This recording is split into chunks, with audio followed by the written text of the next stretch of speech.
Paramashivoham Om Nityananda Paramashivoham Om Nityananda Paramashivoham Om Nityananda Paramashivoham Om Nityananda Paramashivoham Om Nityananda Paramashivoham Om Nityananda Paramashivoham Om Fully relax now. Nityananda You can open your eyes. Paramashivoham Can I request now all the participants, whatever it is that you drew, that Swamiji showed you in your third eye, go ahead and turn on your camera and show it in front of your camera. Just do this one thing of opening up your camera and show. Just show it in the camera what it is Swamiji showed you in your third eye. What is the drawing that you did?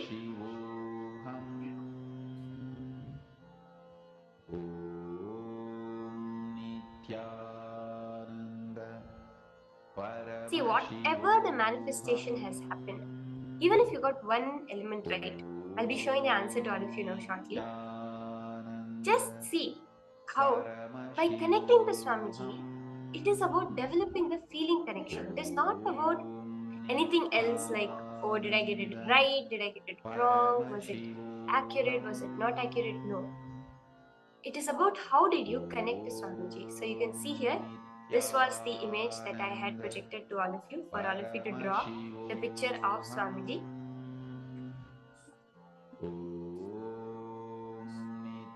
And now, with that, we're going to be entering into the first session of the day. Today, we have a very, very beautiful day coming up. We're going to be connecting so powerfully to Swamiji by the end of today. So, the session that we are going to be listening to now is about KAILASA, the very form, being of Paramashiva.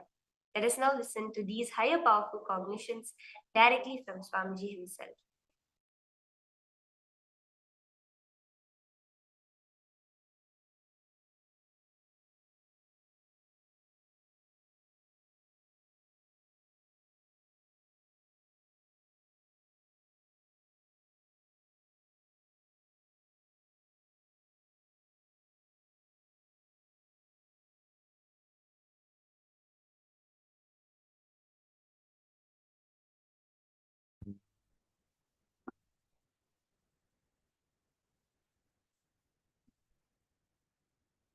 Nityanandam, everyone. Welcome to the Paramashivoham Level-1 program.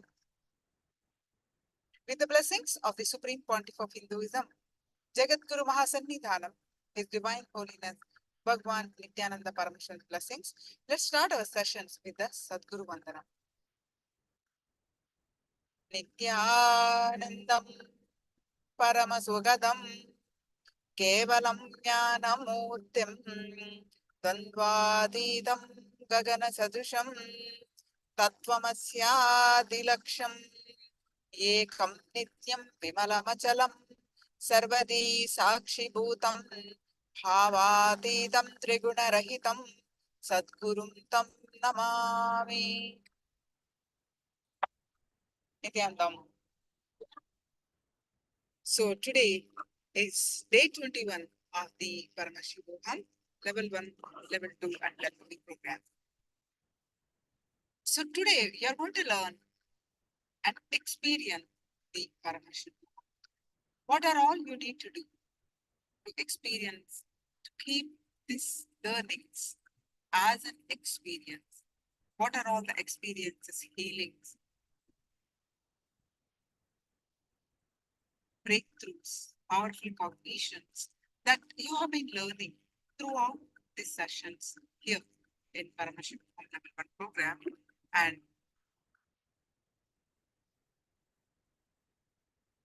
you continue to learn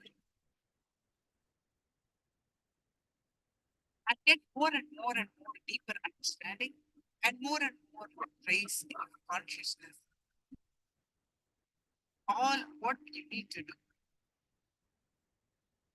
today, you are going to learn and experience. One such quality is the essential, most essential is keeping that umbilical cord connection with Swami. Keeping the umbilical cord connection with Swami.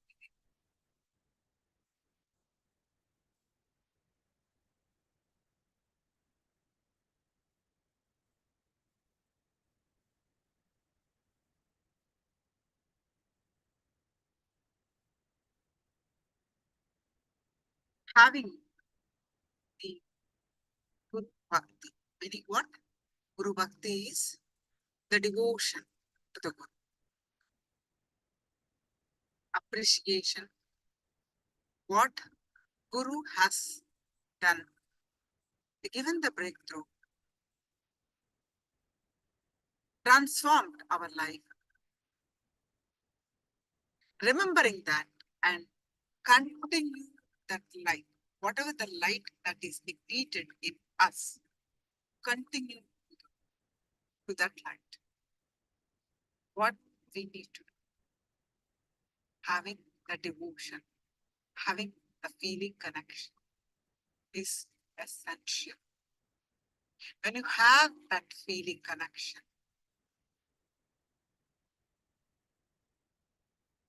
have the Guru Bhakti,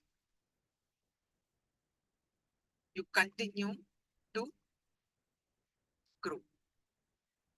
If you have, see how a fetus have the umbilical cord connection with the mother directly feeds. Fetus doesn't need to do anything. Mother takes care with the fetus. Similarly, if you establish that connection with the Guru, all that he has, he will automatically inherit, imbibe. All we need to make sure is we have that connection with him. We have that connection continuously with devotion. We need to have that feeling connection, the conversational relationship with, which is the essential part.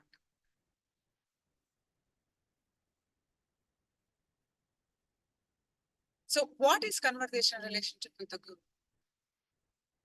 When the Guru and disciple have a conversation and Guru is able to tell you the truth as it is, it is called integrity. You should have that open relationship. Be active. See, you open the book. See, you have something going on. You open, you don't know the solution. Open the Living Enlightenment book. He speaks. He literally exactly what you need to listen to. He will reveal to you. That is the conversation. Swamiji had one satsang. He has given. Listen, I am speaking to you. Continuously, his voice reverberates in us. His teachings, his presence, continuously available to us. Are we open to receive it? Are we having that conversations with him? Feeling his presence? We have learned practicing the presence of God, practicing the presence of Are we having that? So that is essential to for us, for our group.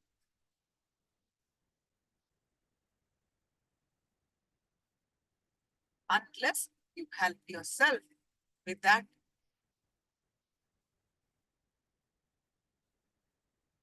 we again fall into the life's ups and downs, and we slowly yoga nasta paramitapaha, meaning we lose that what we learn.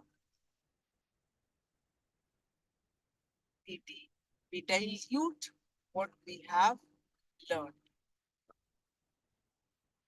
Then we seriously miss. So to grow in consciousness, to realize our highest potential, all we need to do is constant practice of Swamiji's presence. Continuously having that relationship all through the day. Today, you're going to learn the techniques, the powerful cognitions to hold.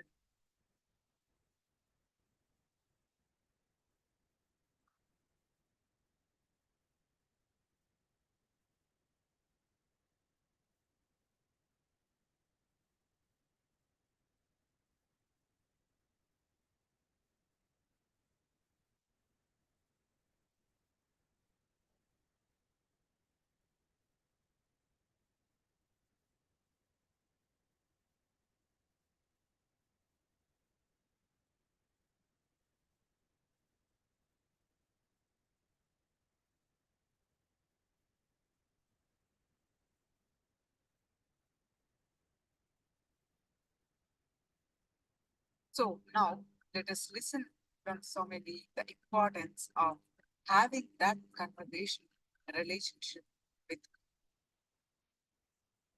having that umbilical cord connection all the time.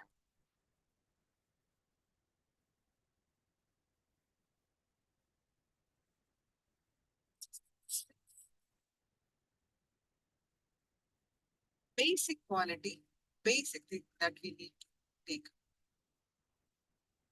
every minute of our life. Is it what Swamiji? What Swami? How should I behave in this situation? What my guru taught me? What I learned in this program? Is it what is going to add to my life? Is it what is going to raise my consciousness?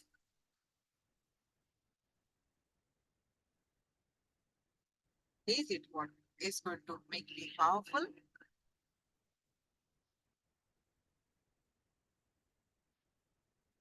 Every minute, be aware of our thoughts, of our patterns. How are we action? Are we doing action? Are we doing reaction? Am I having utarka? Am I having vitarka? Meaning negative logic or positive logic? Am I stuck again with the logic? Understanding, remembering, constantly involving, imbibing Swamiji's teachings will evolve us. Just remembering his presence, remembering his teachings will solve any of our problems. And even the powerless cognitions that we have been holding for years, for decades, for all our life, for janmas, just remembering his teachings, remembering his presence.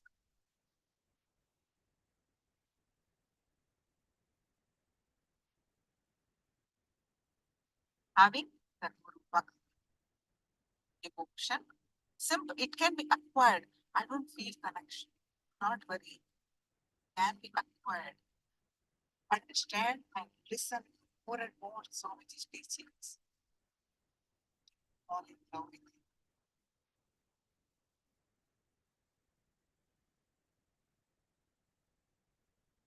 Sincerely practice a little bit of his teachings. You will see breathe, you will fall in love with it. Your experiences make you fall in love with it. How you get the experience? Being right to him. Being sincere to follow his teachings. You listen from here, you move away. Then no one can save you, because after coming this close to the Guru, after listening this many days, you need to keep this inner fire, which is lit by Swamiji, alive and make it bigger and bigger.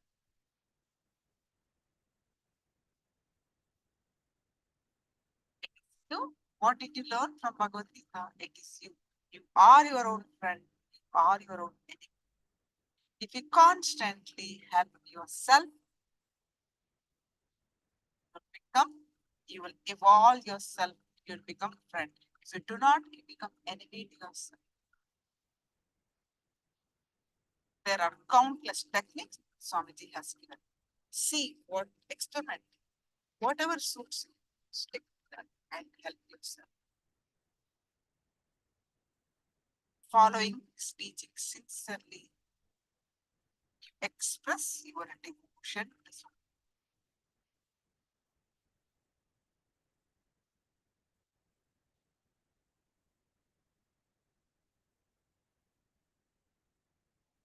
Understand, out of so many lifetimes of penance, we have come this far. Out of millions of people out there on the planet Earth, how many of them having? How many have the avatar? Paramashiva has. We are the chosen one. We are the fortunate.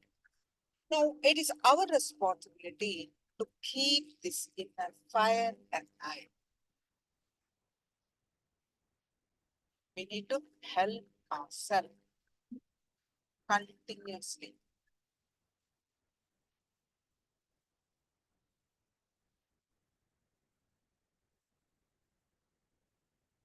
So how to keep the inner fire alive? How to keep that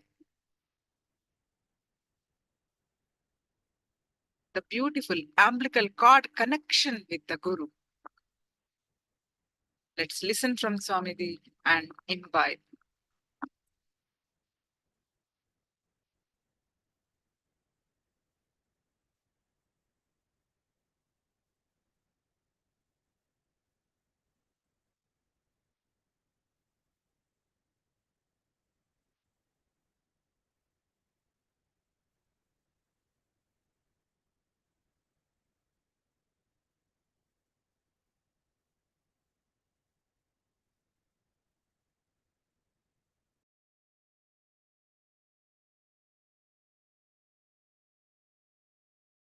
Will happen when the breeze stops, the wave will settle down into the water.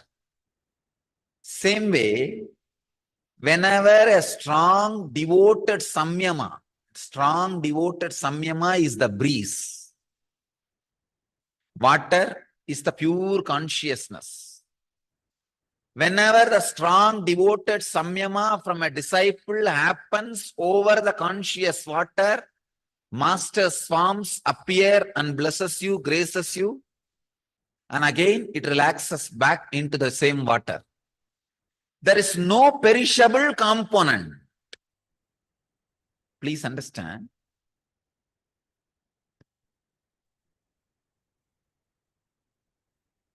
There is no perishable component in the system. Because there is no perishable component, it is eternal identity.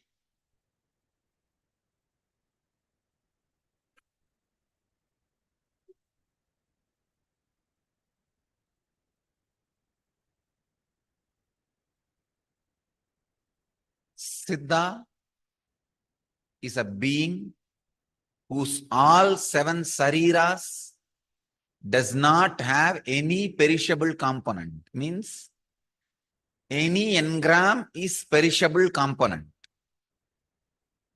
When all the engrams have disappeared, that body has become such a pure liquid, it creates different shapes, shades, waves, visuals based on the breeze flowing over it. The lake has no interest to take some shape.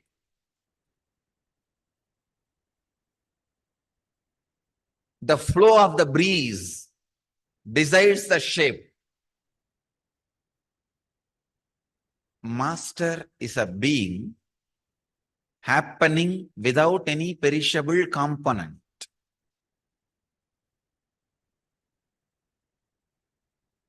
He is just a beautiful rhythmic play.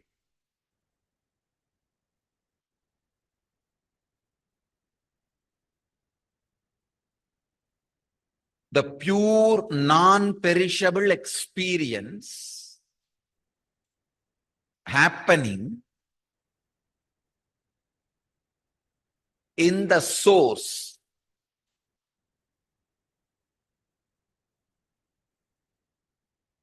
That is the reason any Siddha happened in the planet Earth is available forever for anybody to connect with or have the benefit of his presence and energy. Understand? Any Siddha, any master happened in the planet Earth is available eternally for anybody to relate or connect with, experience his presence, knowledge, or initiation.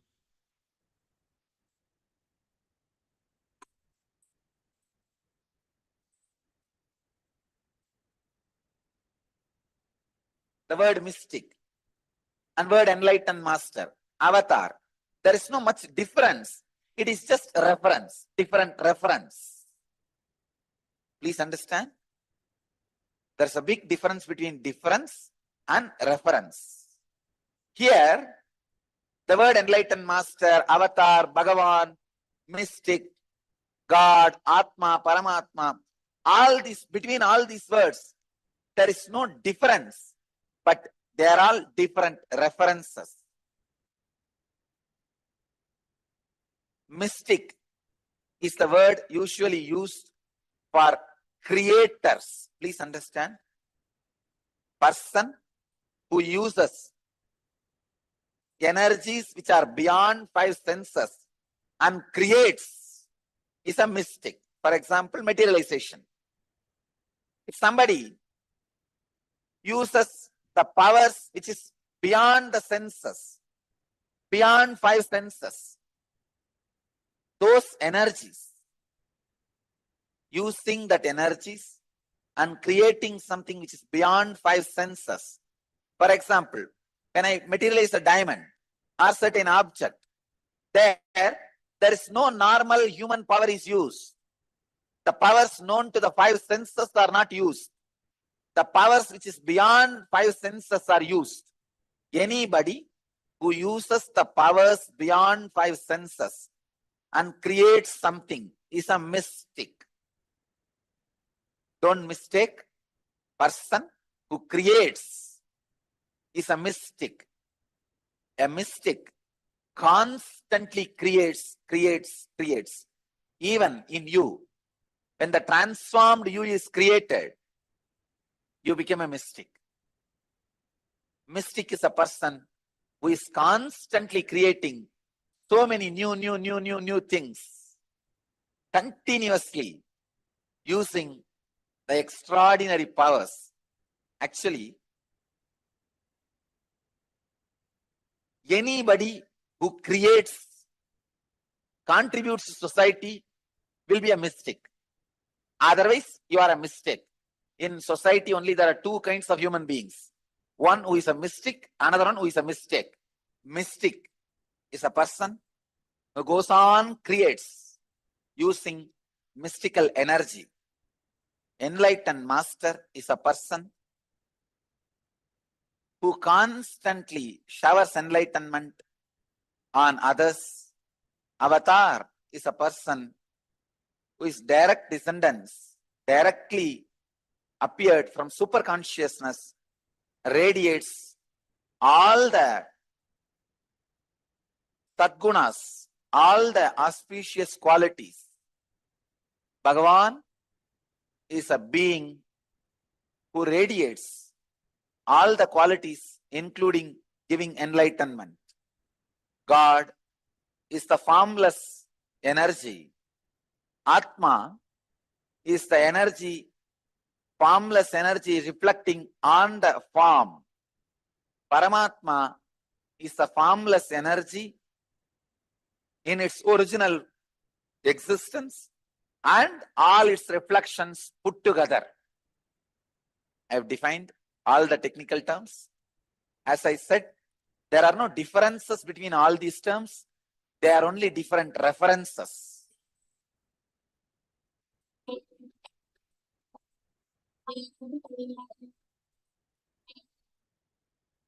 This whole Vedanta Sampradaya, the only requirement is a proper guru.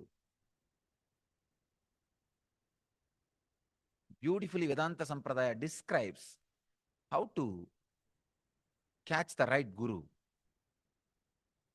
Peel all the things which are common. For example, if I have an organization, somebody else is also having organization. There are so many spiritual organizations. Remove that part from my glory. If I have body, then many of you also have body. Remove that part from my glory. If I have amazing orating power, many of them are having. Remove that part from my glory. So go on peeling, peeling, peeling.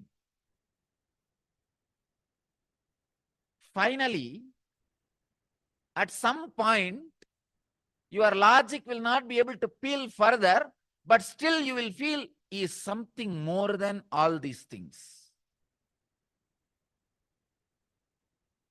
When your logic feels, I cannot peel further, I have peeled everything. Even after all these things are removed, he has something more than all these things put together. When you feel this understanding with somebody, he is your guru. If that does not happen, if you feel, no, after I peel 3-4 things, he is not worthy, then forget about him. He is not worthy of being your guru. You are not worthy of being his disciple. The guru-disciple relationship is sacred, should be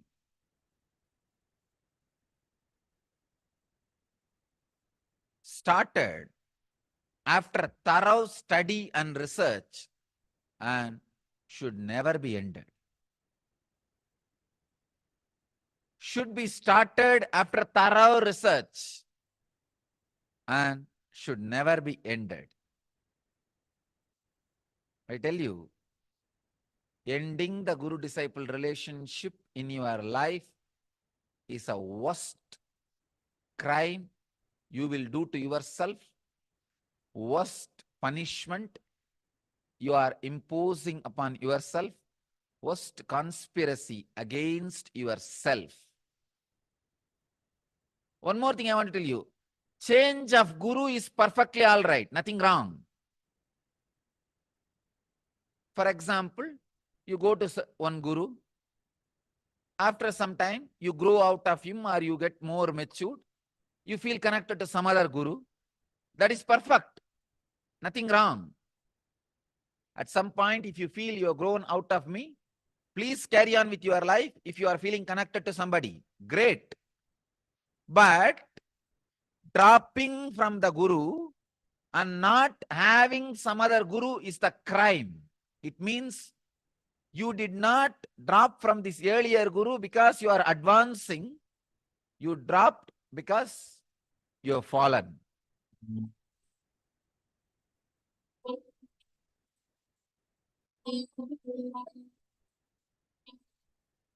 Somebody asks Bhagavan to Nisargadatta Maharaj, Bhagavan, you say enlightened beings do not have karma,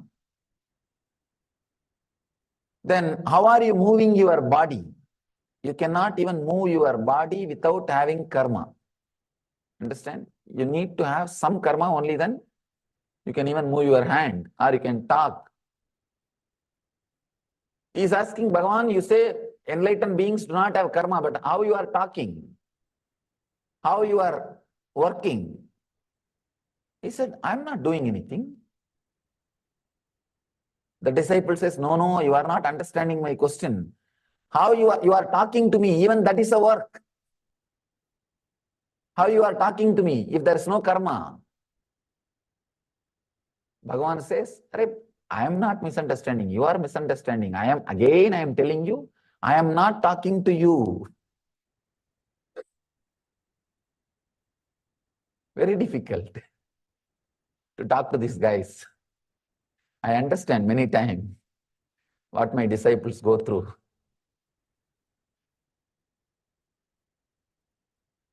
Nisargadatta Maharaj says, no, I am not talking. Disciple was really confused because he is talking and he is saying, I am not talking. And another big problem, we have to believe they are talking the truth. We can't say, why are you lying? No. That is another difficulty. Disciple was completely confused. He asked, Bhagavan, please explain. You are talking and you say you are not talking. And Maharaj says beautifully, understand,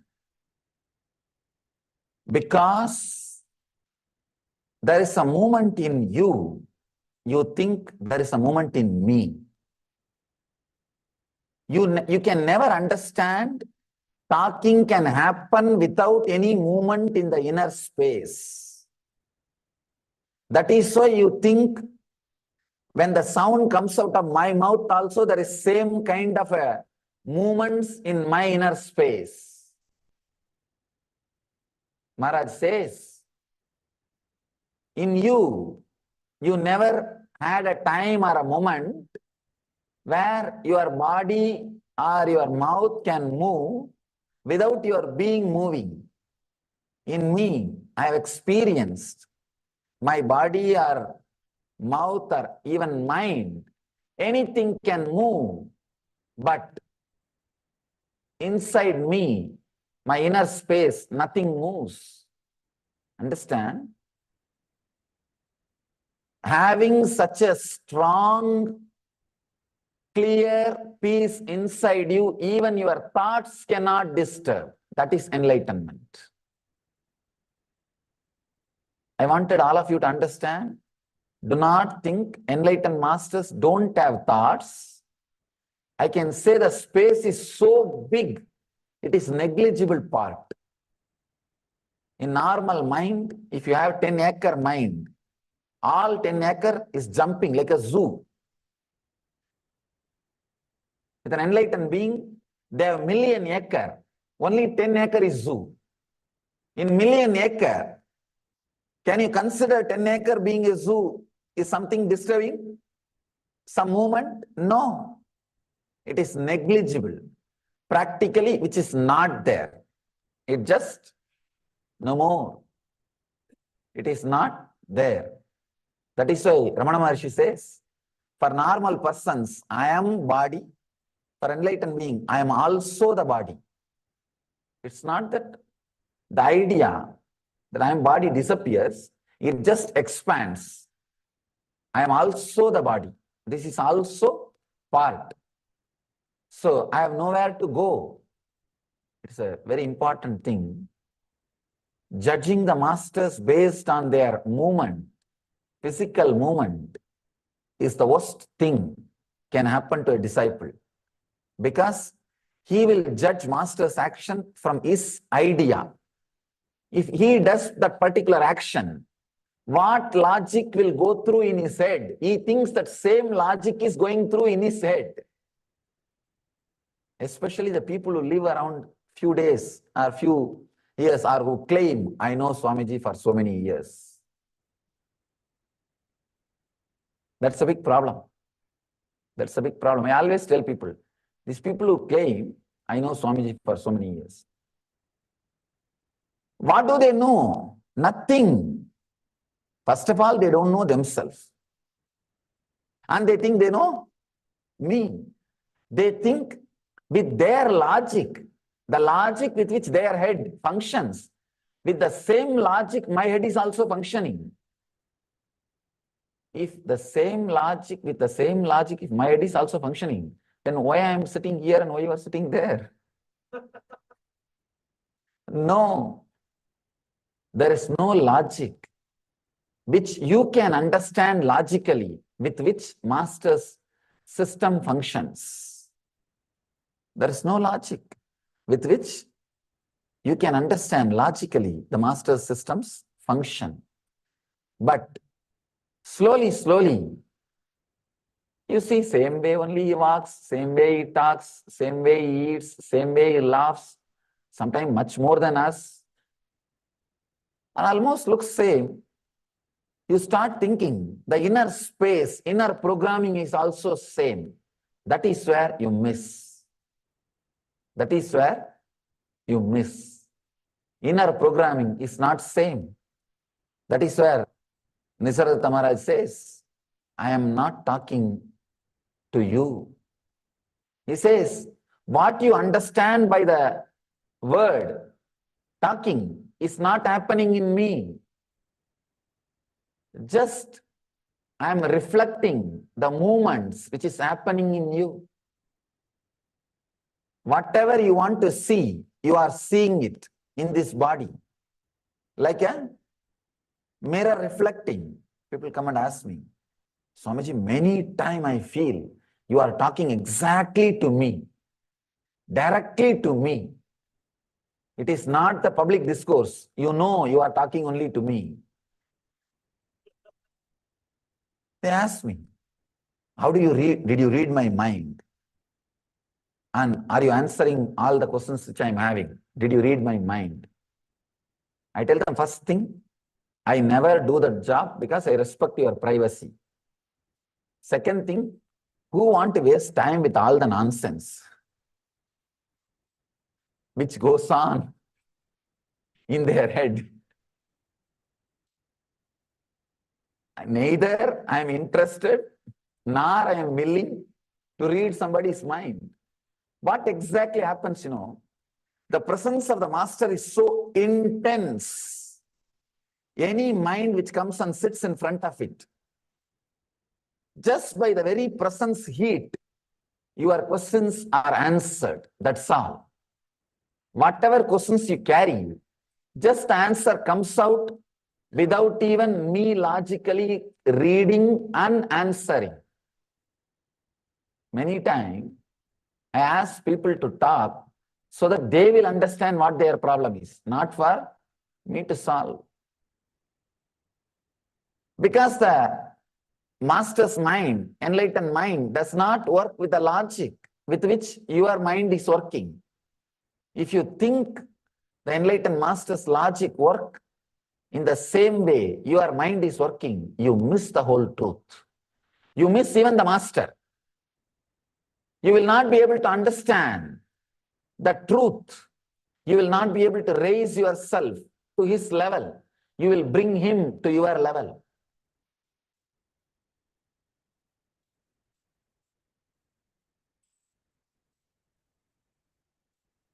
Living around the master, catching the master, missing the master, abusing the master. 3 different dimensions. Just this basic 2-3 truths. 1, all scriptures, all literature, all method of teachings can only inspire you, cannot give experience. Understand? It's the first law. All books, all DVDs, when I say all, capital letter ALL, including mine, books, cassettes, DVDs, everything can only create inspiration in you, but cannot give experience. Experience can be transmitted. It's like, you see, experience is like a lamp. Only from a burning lamp light you can pick up, catch. Only from a lamp you can light a lamp. Only from a lamp you can light a lamp. Same way, the Jivan Mukti is transmitted only from a living body to living body. Living body to living body. If that body has to catch Jivan Mukti, it has to catch from a same material source, which is living enlightenment. Please understand, I am describing very clearly the need of the master. If that body made out of muscles and the mind made out of thoughts, if it needs to catch living enlightenment, Jivan Mukti fire, it has to catch it only from another one body, which is living enlightenment of the same frequency, means like a same flesh and bones. Only from that you can catch. Be very clear. Mahavatar Baba cannot give you living enlightenment. Please understand, I am making a very strong statement, but truth. He cannot give you Jivan Mukti. He can only give you inspiration, experience, some glimpse. But if he wants to give Jivan Mukti, he has to guide you to a person who is in the physical body. In the physical body. Ramakrishna, or Ramana Maharshi, or Mahavatar Baba, or Osho, or Jai Krishnamurti, anybody. They are all still in the cosmic plane. Why, you know? With whoever they committed when they are in the physical body. For example, if you are there, if you were when Ramakrishna was there, and you had directly connection with him, and he blessed you, he passed away, still you are here, then he will be there to take care of you. But no new addition is possible after the body is left. No new addition is possible. Now, Mahavatar Baba, all of you I think understand what I am saying. All of you understand what I am saying clearly? Now, if you are seeker, starting to pray to Ramakrishna, Ramana Maharshi, they can guide you to a living master. That's all.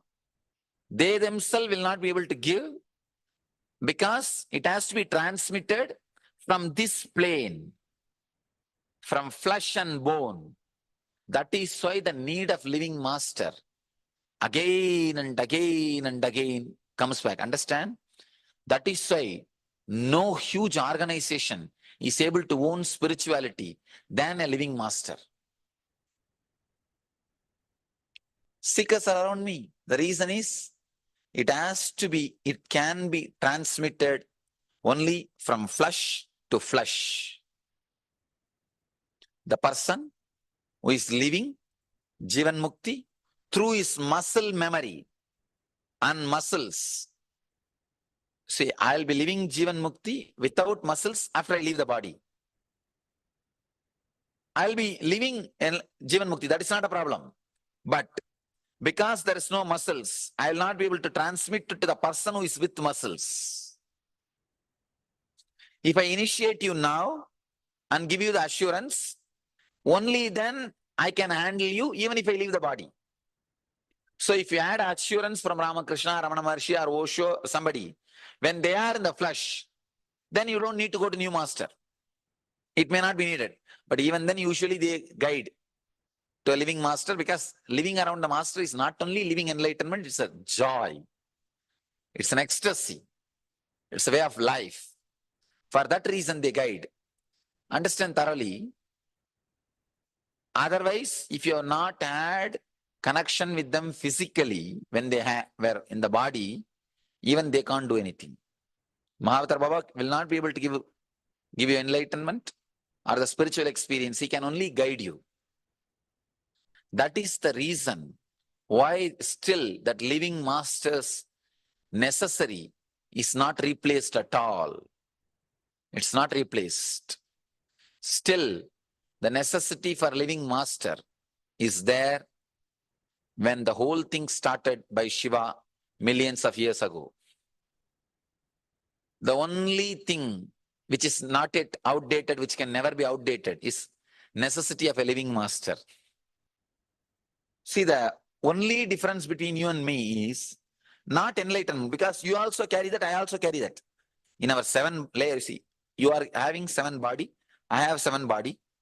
The last 2 body, the cosmic layer and the nirvanic layer, the last 2 layer are one and the same for you and me. Even now, please understand. Even now, the cosmic layer and nirvanic layer is same for you and same for me. There is no difference in that. But this physical, these layers, these 5 layers, that is where the difference starts.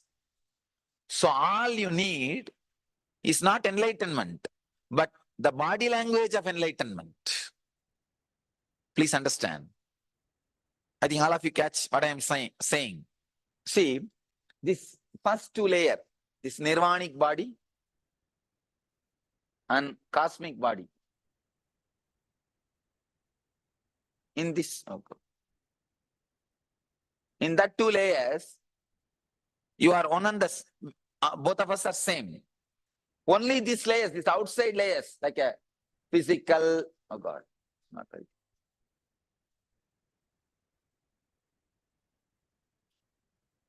Only these outside layers, like a physical, mental, and physical, pranic, mental, subtle, these outside layers, only there we differ.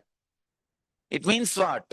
You don't need enlightenment. You need enlightened body language. You understand what I am saying? You already have enlightenment. You don't need it. See, the inside, the pure consciousness is there. You can't create that. But the walls, the layers, they all are like a, what to say? Covering the original light inside. So now those layers should become like a glass house. Instead of wall, it should become glass. See, in me, so consciousness is same. I have 7 layer glasses around me. You have 7 layer walls around you. That's all. Because of that walls, that light is not radiating. Because I have a 7 layer glass, it is not only radiating, it's just shining. So all we need to do, change your walls into glass. So all you need is enlightened body language, not enlightenment itself. Understand, I'm breaking one of the important part. You don't need enlightenment. You need enlightened body language. I don't know whether you're understanding the key difference, the key shift. All you need is see how an enlightened master lives and live the same way. That's all. See our enlightenment. That's why the Bhagavata says, Leela Dhyana is the ultimate than any Nirvikalpa Dhyana. If you need enlightenment, you need to unclutch and be in Nirvikalpa state. But you don't need enlightenment. You actually need an enlightened body language. Then all you need to do is not to unclutch and try to achieve that pure inner space. All you need is meditate on the person who is radiating enlightenment and do the same thing in you. Understand? Understand the importance of the Lila Dhyana. Lila Dhyana means seeing the place of a living master and constantly being soaked in it. Nirvikalpa Dhyana means continuously unclutching and settling into that silence. Now you understand the difference between the two. You can continuously unclutch and merge into the silence also, no problem. But I don't know how many years it will take and how long it will take and what all will be the side effect and time, these, that. And actually you don't need to. You don't need to. Instead, meditating on the Leelas. So naturally when you meditate on Leelas of the master, you don't need to do anything else. Automatically that body language will start expressing in you. The NSP, I got a few letters, devotees are telling, after 2-3 days, we feel like I'm talking like you, Swamiji. I feel my face is like you. When I close my eyes, and I feel you are me. And sometimes when I see your photograph, I feel it's my photograph. My photograph. How many of you had like this glimpse at least sometime? Once in a while. Raise your hand. Let's see. So that whole started happening in you. Means that Lila Dhyana Dwara, that initiation of Lila Dhyana started happening in you. Understand? If this happens, then you are done. If that same feeling starts staying inside you without your effort, you are done. That's all. I think now you understand living around the master, what it does inside you. What it does inside you. Catching the master, missing the master, abusing the master. Oh God. Is catch that fire and having that strong vidarka, catching that living enlightenment fire and start living. So catching the master. Missing the master is unable to catch that fire, but understanding that master is of compassion, only I am not able to catch it. He is missing the master. Abusing the master is no, he is not giving. Understand? The three major things. See, catching the master means you understand. Straight away relating, having vidarka, experiencing, catching the fire, and start living it. Living enlightenment, Jivan Mukti. This is catching the master. Missing the master means understanding that you are responsible and you have to catch it. Trying to alter inside you is missing the master. Abusing the master means trying to alter the master. Trying to correct the master. Understand? Trying to judge him. See, first thing, if you catch the master, that's the ultimate best. Even if you miss the master, don't worry, you will come back again. But never ever do that abusing the master. Gone, once for all. Understand? It's like in Cinefield, if you produce a movie and did not pay the artists, they will complain and your file will be closed. You will not be able to do any movies further. Any movie you try to do, this file will be there. No artist will come to act in your movie. Same way, if you abuse the master once, please understand, I am not threatening you or anything. Consciously it gets recorded into your system. To anybody your file goes, they'll say, wait.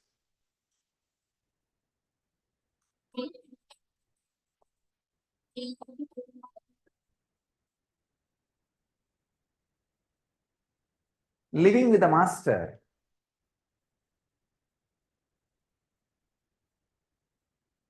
is just living with a dynamic, dynamite diamond.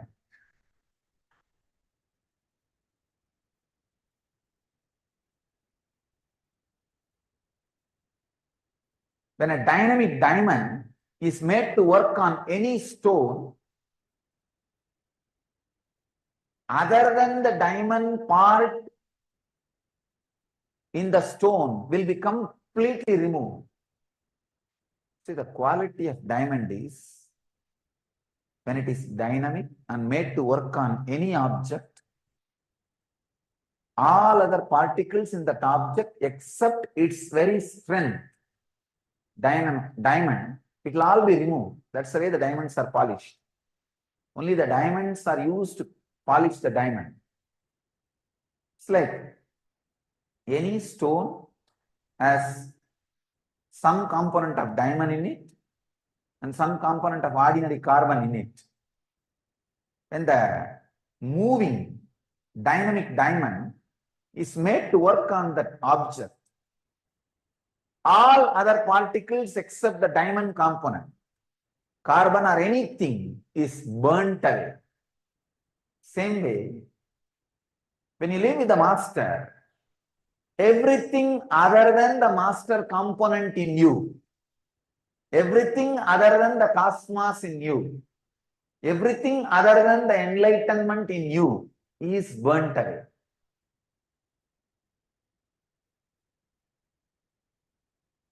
This is the greatest fortunate thing and unfortunate thing. If you identify yourself with enlightenment, the highest reality, this is the most fortunate thing. You don't need to do anything. Just be around, hang around. That's all. Enlightenment simply happens. But if you identify yourself with the perishing components, the carbon component or the non-diamond component, this is the most torturous suffering.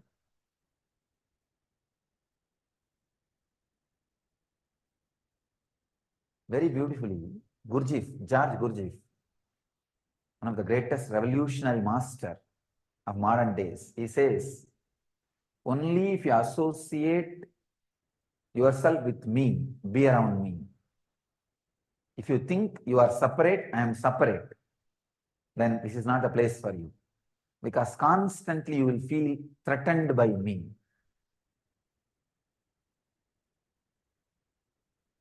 If you are blissful around the master, be very clear, you are enlightened. That's a very beautiful Nityananda Zen koan written by Bhaktananda. Now, every day when you are in prison with me, he will write something and show me. If you are living with the master and still he is not driving you crazy,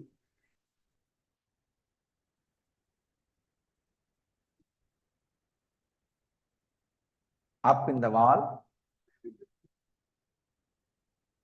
either he is not enlightened. There is a very beautiful koan, he put it in a very nice way, or you are not living with him.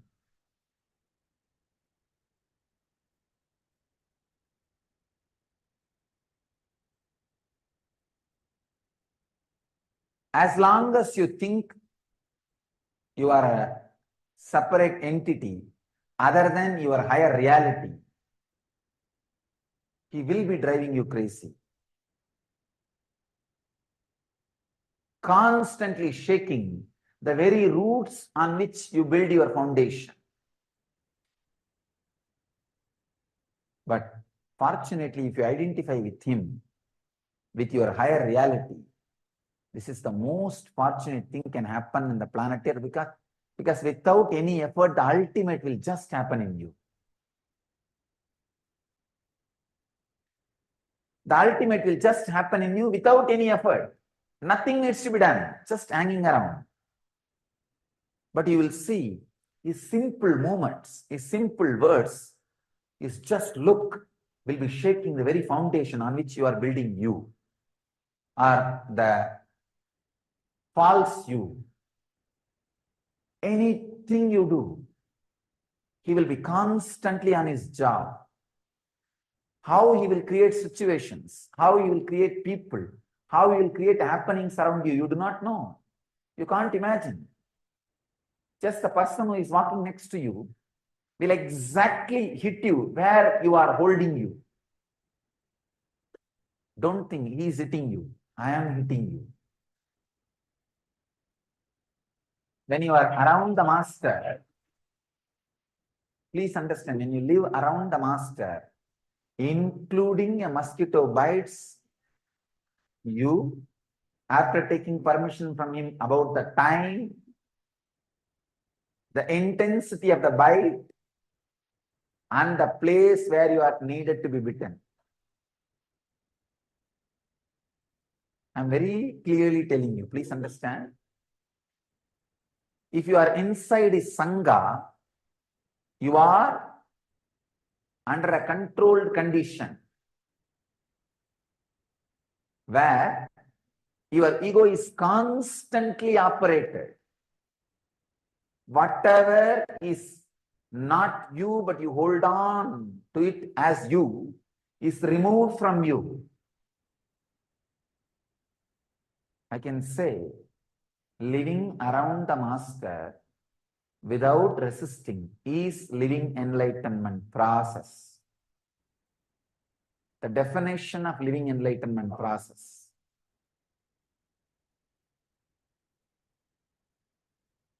All you need is whatever you think as your intellect, your efficiency, your energy, just cooperate with that. That's all. If he asks you to sit and unclench, how much you can, just do that, nothing more.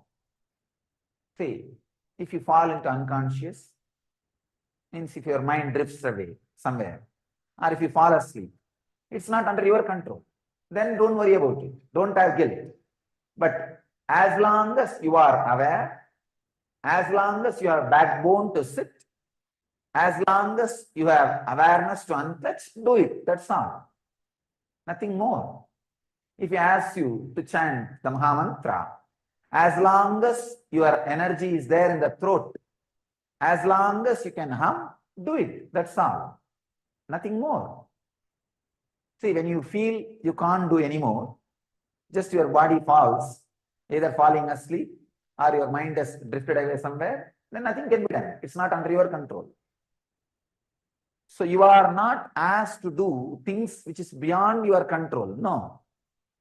Just do things which are under your control. That's enough. Beyond your control is not under your control, it is under his control. Whether it is handling your anger, handling your hunger, handling your fear, handling your greed, or handling your life, anything, as much as you can, with the clear intention of as much as you can. That's all. Nothing else. Nothing more. As long as you identify yourself with the higher reality, living around the Master is the ultimate celebration and liberation. But when you identify yourself with the lower realities other than the Master, the big problem is the intellect starts developing a very logical principles to go against the Master.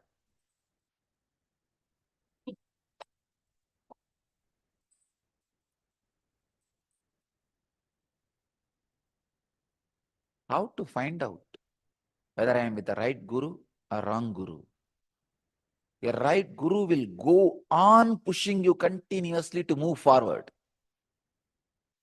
Will never give you the feeling you are done. I tell you, the real peace is the explosion of the mind which asks for peace into peace. The real peace is the explosion of the mind which asks for peace into peace. Now that is where the real peace happens. Understand? What you think as real peace is the tamasic tiredness, chronic fatigue. That is why when life comes in front of you, you just jump into some cave. Wanted to have a cozy cave. No. Even your cave is inside my Himalayas. Understand? Even if you catch a cave, you do not understand, I am the walls of the cave. A real master will go on be pushing you. As I said, the samadhi happens to a person whose non-mechanical parts of the brain is alive, awakened. The mind which asks you for vacation, for rest, for peace, for tiredness, has to be blown away. It should explode to peace.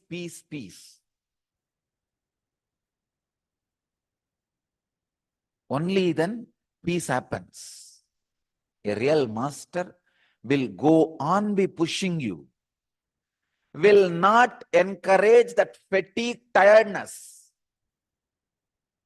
He will never run a resort. He will run only a commune. Maybe after his death, his disciples will change the name into resort. he himself will never run a resort.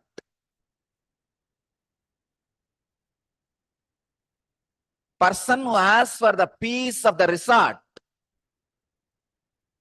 out of fatigue, tiredness, wanted rest, will never be allowed in the presence of a living master.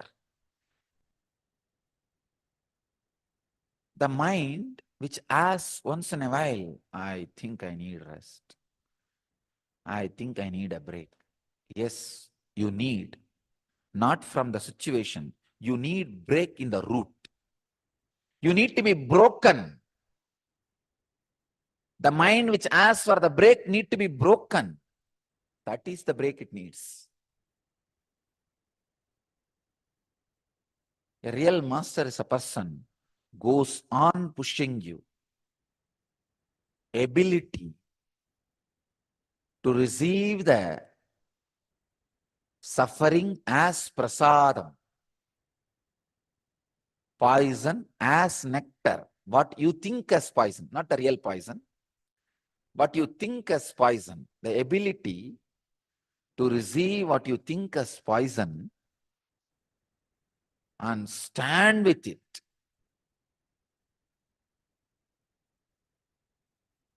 Is what I call tapas.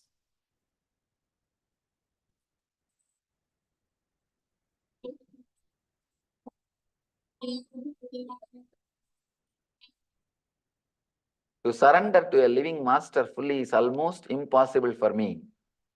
What is the best way to attain enlightenment for a seeker who cannot surrender completely? It's a wonderful question. It's like you are asking, achieving enlightenment is almost impossible for me. What is the way you want me to achieve enlightenment? Actually, there are some possibilities. You can surrender to a deity. You can surrender to the master who left the body. Understand, masters who left the body don't think they are dead as you think. The dead masters are not dead as you think. Living masters are not alive as you think. Dead masters are not dead as you think. They are still available. Their presence does not have body. You can still connect with them. The only problem is takes a lot of time. Takes a lot of time. I always tell people, directly sitting in front of you, clearly in English, I am making statement which you can understand. With this itself, you are not able to catch the thread and catch the message. Somebody is sitting somewhere in some consciousness, some space. How do you think you are going to connect with him telepathically? And even if you get some message, how are you going to find out how much is your mixture and how much is from him? And how are you going to classify? How are you going to understand? And you think even if you start following, getting some message, you will have the courage to complete it? In between, if there is some problem, what you will think? Who knows, maybe my own imagination. Who knows from where message came? My own imagination. This kind of difficulties, that is the reason we always say the living master is a lot more easy. Forget about forget about the dead masters. Even with the living master, in few days, you will, if you try to remember my words, it will not be exactly as I uttered. It will be as you wanted. So even with the living master, again and again, you need to correct your notes. You need to update your notes. You need to clear your notes. You need to update your understanding. Even with the living master, it becomes such a big task. So what? With the masters who left the body, it becomes too difficult. Of course, that is at least second choice. Living master is the first choice. The second choice is masters who left the body, trying to connect with them. And the third choice, some deity whom you don't even know whether they existed or not. That is the third choice. Of course, last choice, try to connect or surrender to anything, even to a hill or a river or ocean or a small stone. The very surrender will raise you to the deeper and higher frequencies. When you say Nama, let the eye and mind be relaxed. Let the eye and mind be surrendered. That itself will raise you to the higher states of consciousness, higher frequencies. But whatever is said and done, it will all take its own time, and only second or third choices. With living masters, straight away he will work. I've always seen the karma which they will exhaust or the clarity which they will get after years suddenly happens. The whole being opens up just in 1 or 2 days of working with the master. Even 1 or 2 days, so many things will open up, so many things will be cleaned, so much of purification will start happening. That's the reason so much of emphasis on the living master in the Vedic tradition.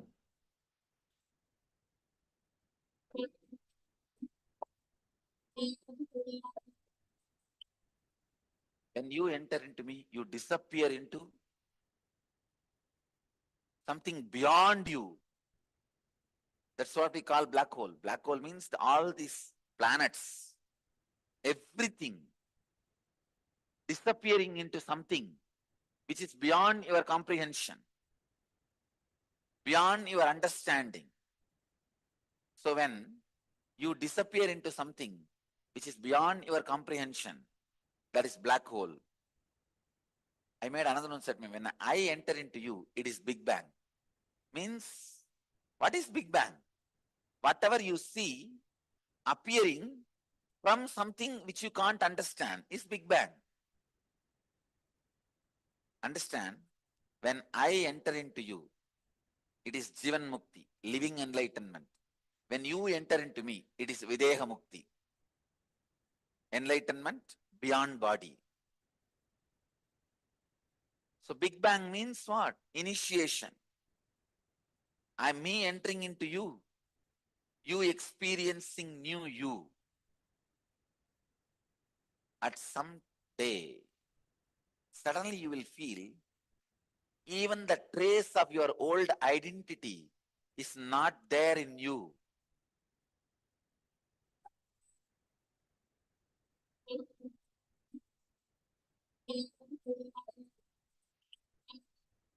Two questions I'll answer. Does every guru go through religious persecution? First thing I want you to know. Do not go to a guru who has not gone through religious persecution. I tell you, any guru who is an authentic enlightened master will have a unique integrity and strength which cannot be tolerated by collective negativity of and ignorance and the collective unconsciousness. They will try to persecute him. See, an unconscious man who possesses even 10 rupees he has, who is greedy of money, cannot even understand, I am not attached to this gold Rudraksha or this golden throne. He cannot understand. See, when a man comes out and does so much good, the collective negativity cannot tolerate. It will persecute. Understand? If somebody is not persecuted, he has compromised with enlightenment. He doesn't have that integrity, that strength.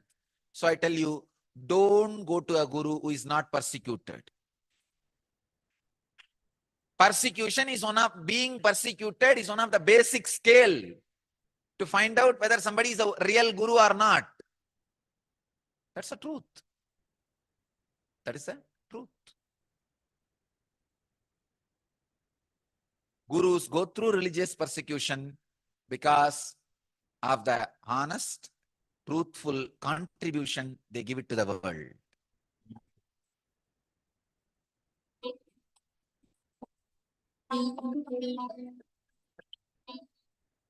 I can only give this one scale. Maybe this can guide you. That technique or that person, after you come in contact with that person, initial introduction or initial exposure, does it add intelligence, awareness, and bliss to you? If these three quality, even one quality increases in you, go behind that person. Surely you will be helped. Or in these three, if you are not growing in these three, forget about him. Even if he brings fortune and wealth in your life, it will only be danger for you.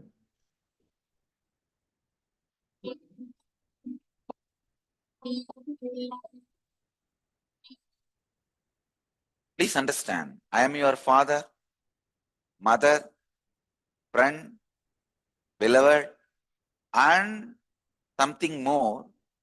I am father and mother of your possibility. I am father and mother of what will happen out of you. I am friend and beloved of your possibility. Please understand, I am not father and mother of you. I am father and mother of your possibility. I cannot reject your love. It is so beautiful, even though mixed with a lot of ignorance and innocence. When a cub brings grass to the lion, lion cannot eat the grass. It will be laughing inside, but it cannot reject the grass because it is mixed with the possibility of you. I am your father and mother. I cannot reject your love. Same way, I cannot accept it. If I accept your love, you will accept you as you are now, which is not the right thing. You will not look up and grow into your possibility. Understand? So I need to accept your love, but I need to constantly remind you, you need to become your possibility. I am beloved of your possibility, not you. Whenever you expand towards your possibility, you will always see me just taking you to my heart as a mother, father, friend, beloved, and more. Whenever you try to shrink me to your level, see, first of all, there is no you and me. Once you become Ashramite, there is only one thing. The relationship between you and me lives through you. If the relationship is flowering, you are joyful. If that relationship is shrinking, you are in pain. I tell you, there is no you actually. Of course, long before there is no me, I have disappeared. The moment you become Ashramite, you are also disappearing. There is no you and me. Then what is living in you? The relationship between you and me is only living in you. If the relationship is flowering, you are happy. If it is not flowering, you are suffering. But there is no separate you. Whenever you raise to the level of your possibility, the relationship becomes very sweet and beautiful. Whenever you go down, shrink from your possibility, relationship becomes bitter. Understand that bitterness goes to your core. Whether my love or my anger goes to your core. A smile or staring goes to your core. My smile can make your very being flower, your root flower. When I stare, your very gut will shiver. Try your best to avoid, what is there? It's okay, it is usual. My staring will never be usual. My love will never be usual. It is alive, living. You might have had 10,000 hugs, but 10,001 hug will be new and fresh and alive. I might have stared at you 1 lakh times, but 1 lakh one staring will be fresh, alive and shivering, frightening. Understand, I have to do a job of neither rejecting you nor accepting you. Human being cannot do this job. Either he falls in love or hates. That's all. Here, I have to completely keep you in my heart and just cutting and doing the surgery, removing the cancer, removing the tumor. I cannot reject your love and I cannot accept it. Hot love always turns into anger. Your love is too hot. The hot feeling of security always turns as a deep insecurity. Means the hot fear. If I have all this, only then it is security. Security with legs always will become handicapped. Love which is hot will always become hatred. Love should have tremendous coolness like Ganga flowing. In some Puranas they say Ganga is one more wife of Shiva. No, Shiva made Sati into Ganga and keeping it. Sati is too hot. Dakshayani is too hot. He makes her like Ganga. Then you can always be Ardhangini, part of Shiva. Whether you are in a male body or female body, understand, once you are Ashramite, nothing else lives in you except the relationship between me and you. When that is flowering, you are flowering. When that is shrinking, you are shrinking. That's it. Because you don't have any other source. Not only you don't have any other source to enlighten you or entrain you.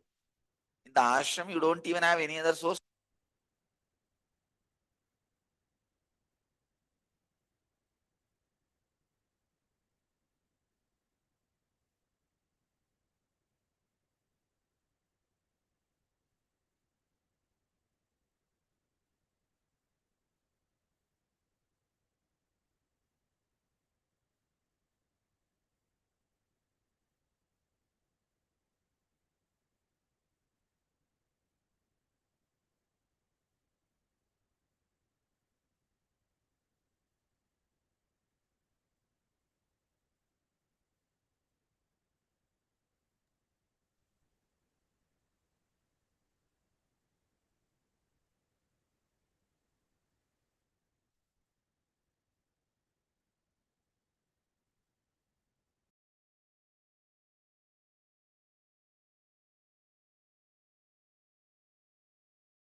Nityanandam, I welcome all the participants, all those of you who are joined here, the Paramashivoham Level 1 participants. I hope all of you are able to hear me. Nityanandam, Hevyaraya.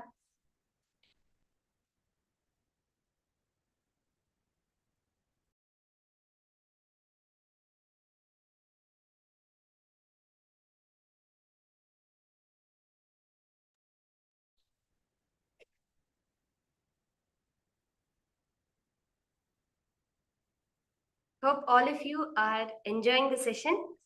Take a moment and share, what did you understand? Like, what is the experience you had during this meditation, the session that you were going through just now? I'd like to hear from each of you. What did you experience during this session? What do you think is the importance of having a relationship with the Guru? Why should you have a Guru in your life?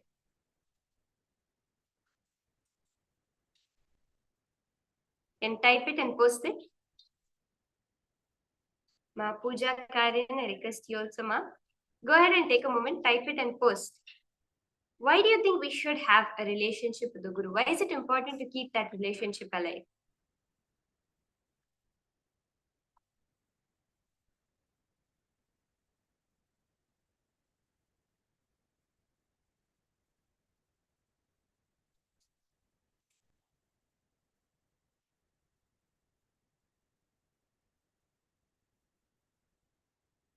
Maybe it is easier than what, Aya?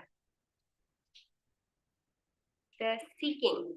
It's easier to seek.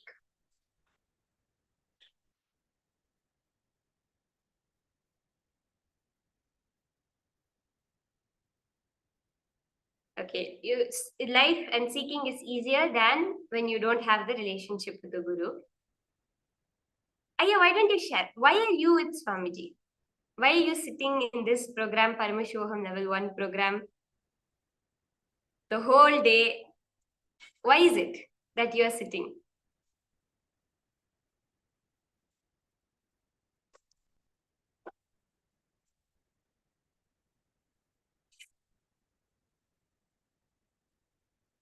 You don't know why? Something will be there, something you really want to get in life, something that you feel, no, I really should have this. That is why you're sitting here, something we want to get from it. The reason why we sit in, spend, because it's the best master. You mean Swamiji is the best master. Okay. But what is the reason that you want a master? What is the reason you're sitting in the Paramashivoham Level 1 program?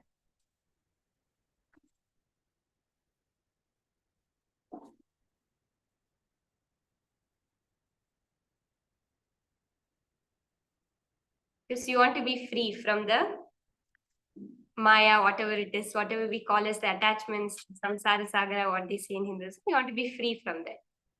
Ma Pooja, would you like to share more? Why are you sitting in the Paramashivoham Level 1 program? Why are you with Swamiji?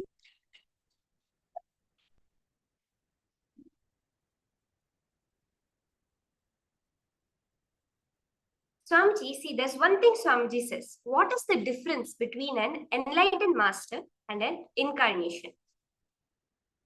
See, an enlightened master is for those people who are the sincere seekers, who are ready to give up everything for getting enlightened, who are, if a technique is given to them, they are going to do it sincerely till the end of their life.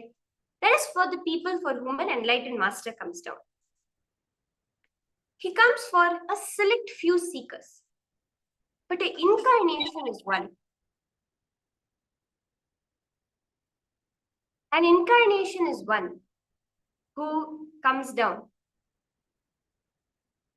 The incarnation comes down for everybody, for the mass, so that every single person can get what they want in their life, whether it is in the materialistic sense, in the job, in the relationship, in their health, and ultimately he will tell you, hey, wake up, this is not even real, this is not even the ultimate. That is who an incarnation is. So when you are with an incarnation, when you are with the master, as Swamiji says, without the Guru, you will not get what you want, nor will you get the Guru. With the Guru, you will get Guru also, and you will get anything that you want in life. The reason why we should keep a relationship with the Guru is for no other reason, but that is our purpose. We have no other purpose for taking this human birth than to become one with Swamiji, to become one with the whole cosmos, to realize our true nature. See, when at the start of evolution, the fish first started to walk outside the water as a turtle, it did not realize its ultimate nature was to become human, right?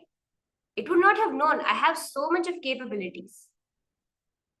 Right now also as humans, we do not realize that our ultimate possibility has so much more capabilities. So when you're with the Guru, you start to realize that. The purpose of a monkey is not to remain a monkey forever. It is to become human. Same way, the purpose of a human is not to remain human forever. It is to become divine. And that is why again and again, the power manifestation is emphasized. Doing the power manifestation again and again and again, because that is the way we ourselves start to believe, hey, I'm something more than human. I am divine. So today we'll be recapping all the powers that you have gone through this 20 days before this. We'll be doing all the powers in a mix match throughout the day today. And we'll be starting with the power of consciousness over matter. So all of us can start with the power of consciousness over matter. Throughout the program, you would have done the different levels of this power, being able to move the coconut.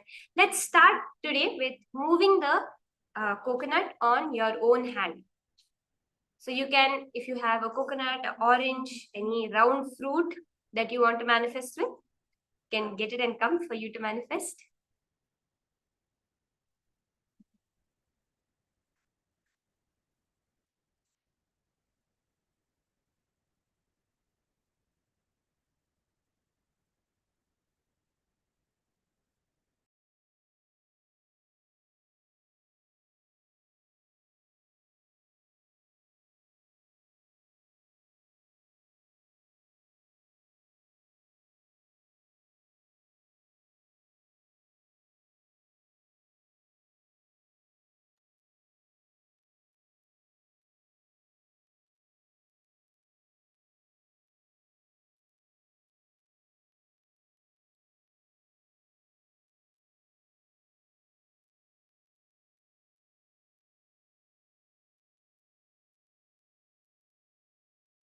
Ma Pooja Karen, if any of those who are joining us from the Chinese group, from the Chinese team have any questions, any doubts they would like answered, please do convey it to me. You can post it in the Zoom chat itself, and I'll be happy to answer any doubts, questions, if they want any guidance further into their Paramashivoham, anything that they want, you can request them to post it to you, and you can post it to me in the chat, and I can help answer the questions that they have.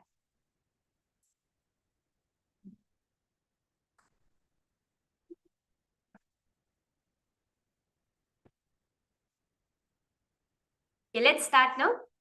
You can place your palm flat and place place whatever it is on top of your palm. If you have a table or something to keep your palm on, keep it on the table so that you can keep your hand completely stable.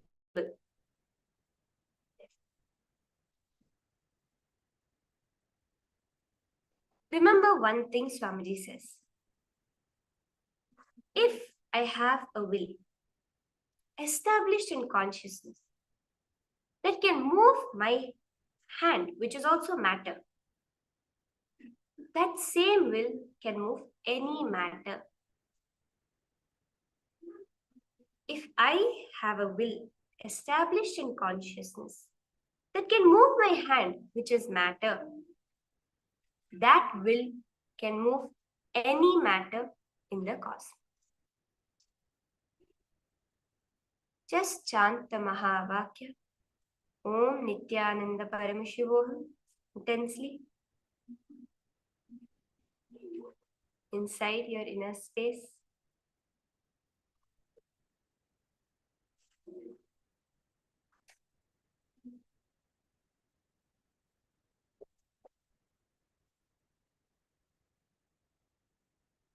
Just chant the Mahavakya.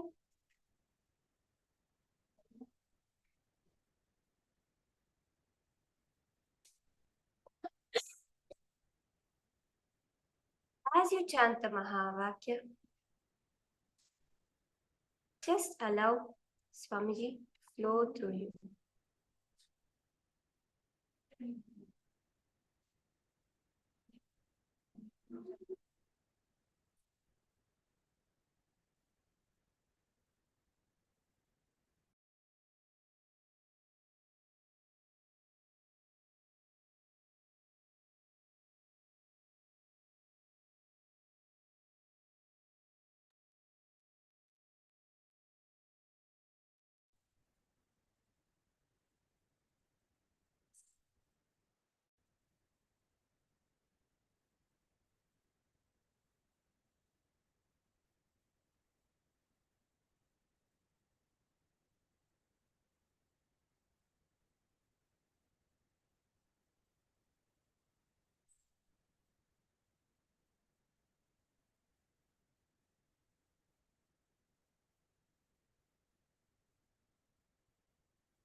Just chant the Mahavakya.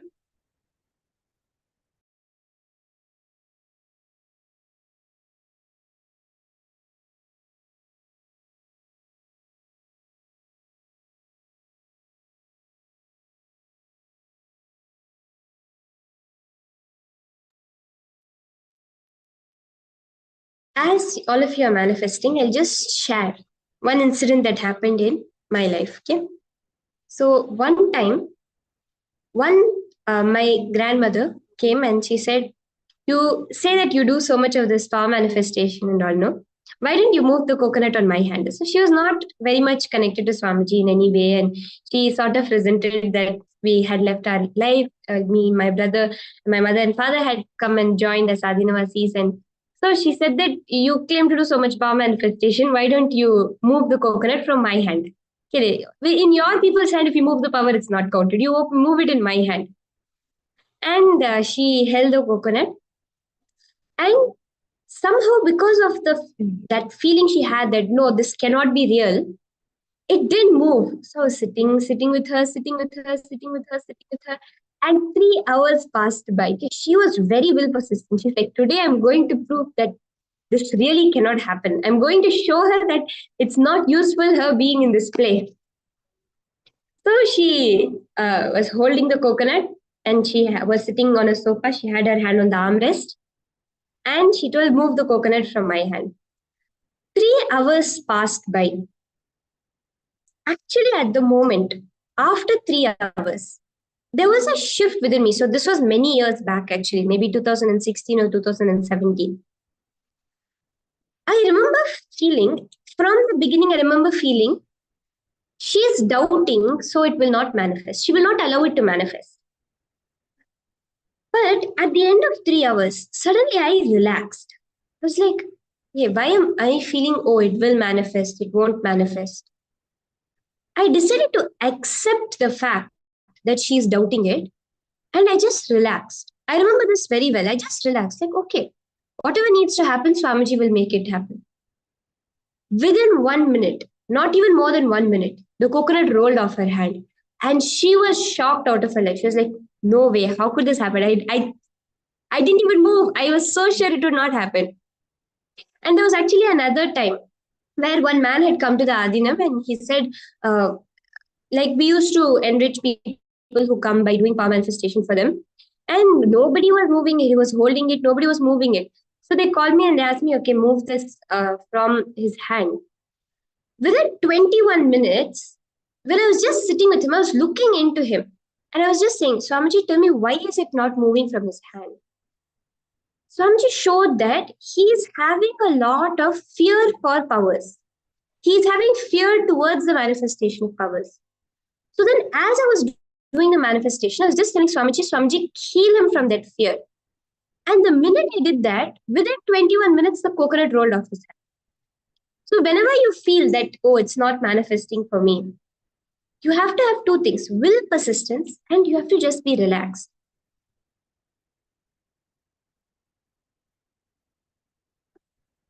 You just have to be relaxed, and then you'll see how the manifestation happens.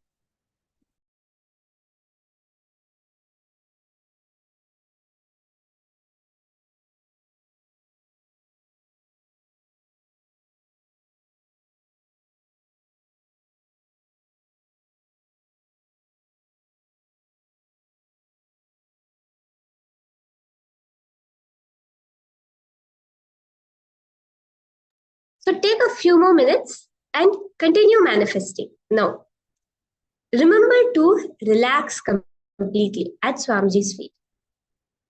Just chant the Mahavakya and you'll see how the manifestation happens for you.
Slowly relax.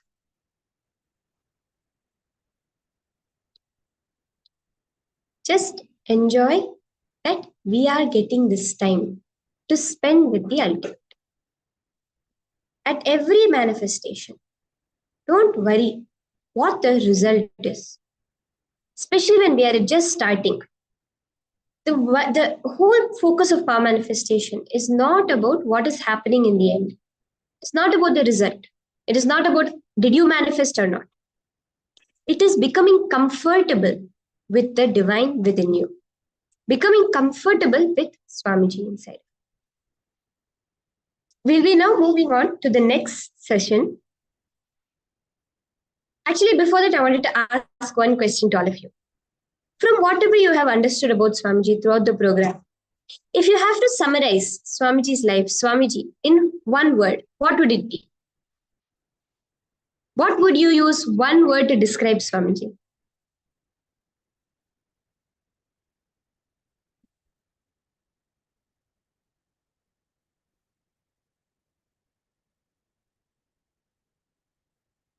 Any one word. What is the first thing when you think of Swamiji, the way he exists, the way he is with the whole world? One word. Everything. Okay. Swamiji says, if I have to describe my life in one word, it is intensity. It is just intensity. Even Javier, as you have posted everything, right? What is that everything? That intensity Swamiji has towards the whole life, right? Whatever Swamiji goes, he does it till the end. Whether it is attending to a devotee, whether it is in the programs, in the way he dresses up, everything Swamiji is intense in it. So as we are experiencing ourselves as Paramashiva, as Swamiji, we all need to understand that we need to bring intensity within us. That's all we need. Actually, Swamiji says only seeking is needed to reach the seeker with what is sought. If you want something, all you need to achieve it is seeking towards it. All you need in life is intensity. But most times, what do? We are intense with fighting with the people around us. We are intense with finding conflicts in our life. Swamiji says that is not intensity, that is being in tension. For intensity, we need to only do one thing. Stop fighting with the people around you. Start fighting with the patterns within you. That's what Swamiji said. You just need to start fighting with the patterns within you. At the end, decide, I am not going to give in. If I am able to identify this as a pattern, as an incompletion, till it leaves me, I am not going to give in. That is all you need. Now, all of us are going to be doing a meditation technique to awaken this intensity within you. Just sincerely follow along, and you will see. Actually, Swamiji once gave a meditation. Just by doing that meditation, you will feel as if you have done a whole body workout. And really, if you do that, you will really feel as if you have done a whole body workout. Same way, any meditation you do, when you do it completely, you will experience the end result of it.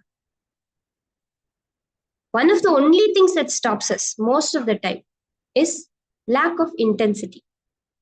So now participate step by step along with this video, along with this meditation conducted by Swamiji, and you'll see how within you itself, suddenly that intensity will start to happen.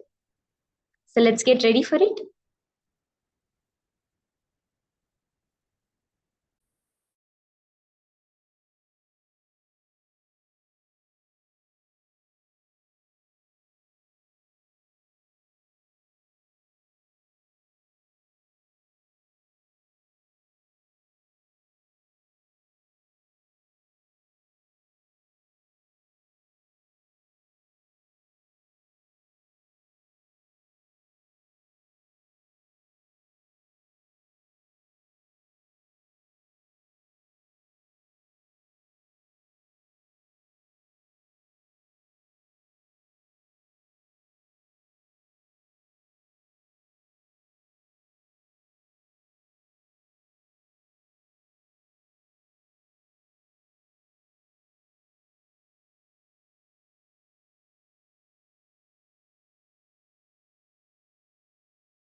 स्वभावचिन्मयानन्दं कृपापूर्णं जगत्पतिं हरिषड्वर्गजेतारं नित्यानन्दगुरुं भजे. This is the technique to give you the intensity. Mahadeva says, consider your essence as light rays rising from center to center, up the vertebra. So the rises livingness in you. Understand the importance of this technique. I have added the same part in our Nitya Dhyan. The technique which I am offering, in that this will be the third part. Third part will be this part. Visualize you, your consciousness, what you think as you, as the light, and move from center to center. You will see the livingness, intensity is raising when you move from center to center, up higher and higher. Your intensity also will be moving higher and higher. You may be thinking how a visualization can move, can lead me to beyond visualization. You can always choose choicelessness. Understand? You can always visualize to go beyond visualization. Suddenly you will see you are using visualization as a jumping board to dive into the super consciousness. Consider your essence as light, as an intense light, and rise from energy center to energy center, from chakra to chakra, from the base, root chakra to Swadhisthana, Swadhisthana to the navel, Manipuraka to energy center to energy center.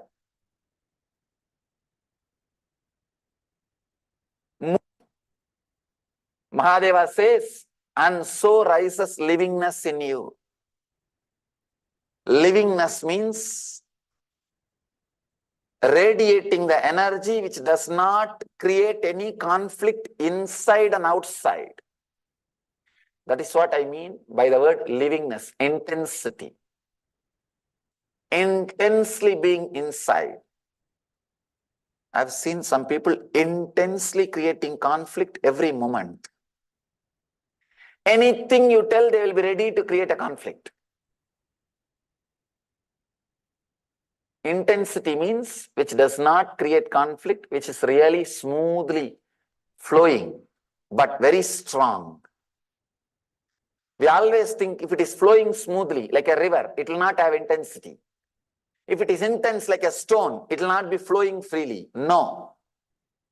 It is like a flood, which is intense and flowing. Intense and flowing. There are some people who are intense, but always creating conflict. A small story. One guy escapes from prison after 12 years and reaches the home. The moment wife opened the door, she started shouting, "How dare you come so late? You escaped 24 hours before. Where have you been? You should have come straight back to home." Means ready to create conflict. All she bothered is, I heard the news 24 hours before you escaped. Where have you been in the 24 hours gap? Instead of coming directly back to home. Intense, but only creating conflicts. Livingness means intensity, which does not create conflict. Flowing, but intense. You will be very intense in whatever you are doing.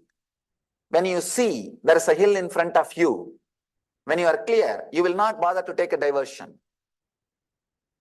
Your whole energy will take diversion and your ego will not be hurt. That is why no river needs a navigator to the ocean. If your ego is hurt, you will become a lake and you need a navigator to the ocean. Fortunately, no signboards for any river. Here is ocean. No, but all rivers reaches the ocean. They achieve the goal. When you are intense and ready to flow, you will achieve the goal. That's all. Usually, intensity leads to solid feeling. You may be intense, but you lost the ability to flow. You may be flowing, you lost the intensity. There is a very beautiful word in Sanskrit, Jnana Varishta Bhakti. Ramakrishna uses that word. Jnana Varishta Bhakti means the devotion, flowing like a devotee, but intense like a person of knowledge. Knowledge, the intensity, flow, devotion, both should be completely based on each other. Here, Mahadeva is adding us by giving more understanding, adding something to us, by giving more understanding, by giving this great technique. Consider your essence as light rising from center to center up the vertebra, and so rises livingness in you. It's a very powerful technique. It's a Dhyana Sutra, which you need to do every day at some part of your, as a part of your routine. You have to take time, sit, collect yourself, integrate yourself, and do it with strong visualization, step by step.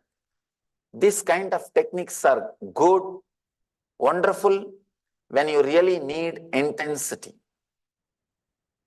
One thing with Ananda Sutras is, it will really do a great transformation. But when you go through some physical or chemical changes in the system, sometimes we will lose respect for all the knowledge which we gathered. For all the knowledge which we gathered. So at those points, Dhyana Sutras are the best place to take refuge. To take refuge. There is a beautiful story. One person prayed to God and asked God, you should always be with me. God said, all right, I'll always be with you. Blessed him. So whenever he walks, he always sees one more footprint. Two sets of footprint. One is his, other one is God's. But whenever he is in depression, he sees only one set of footprint. He again asks God, what is this? When I am in depression, you are not following me.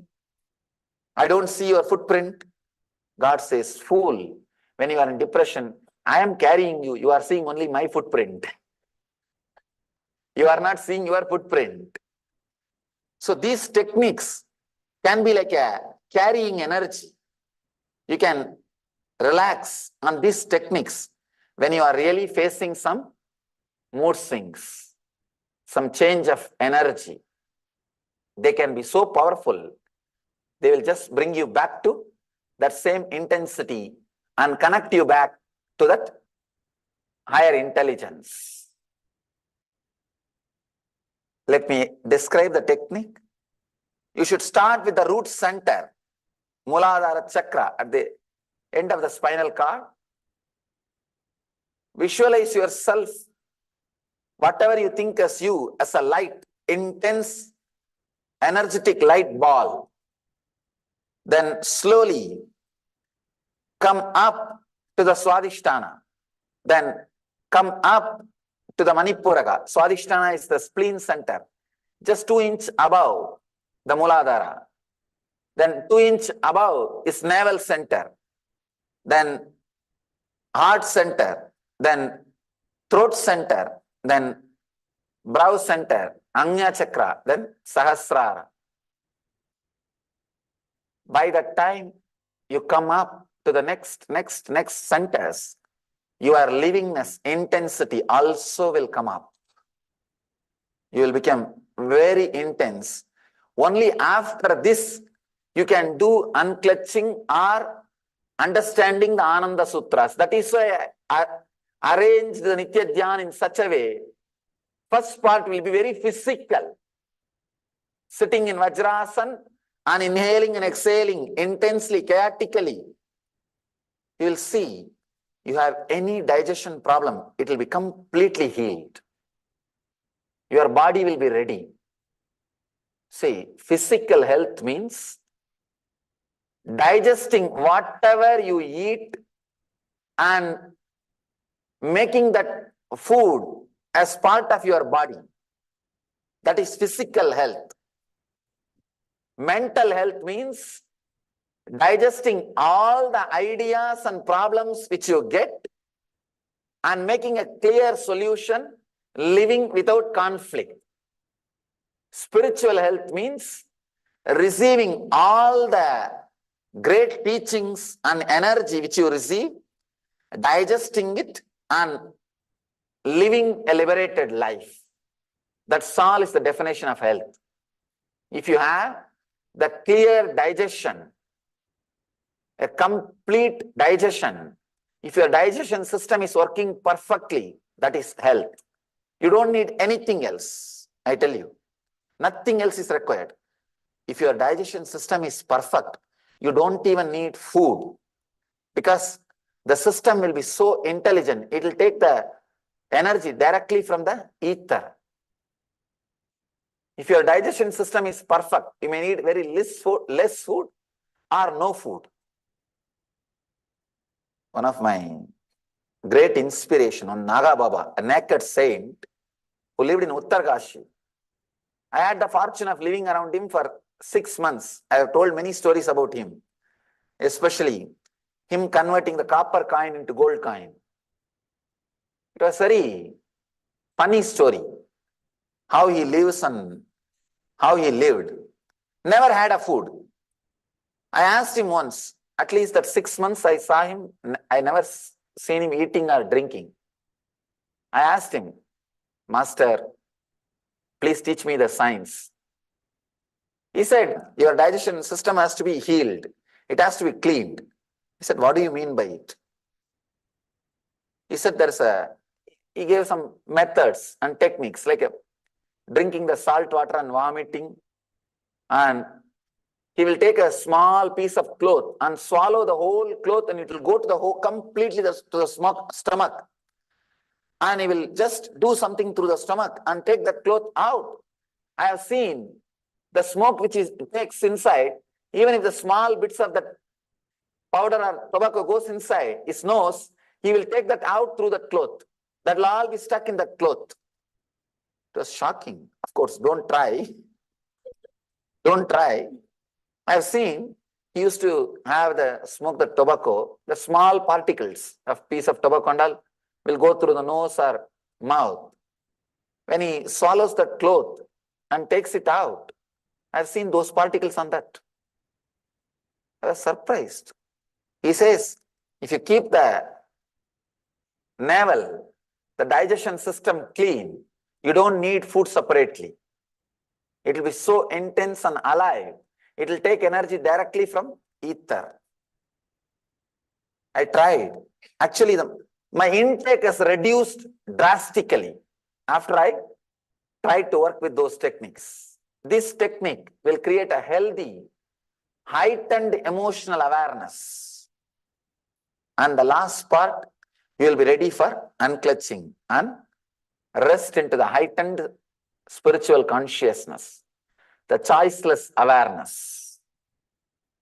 And we end with the connecting and relaxing, resting into the whole cosmic energy.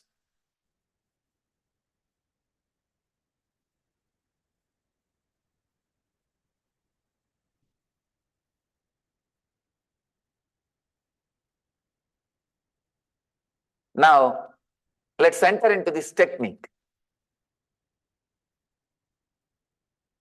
which will raise your awareness and livingness to the peak.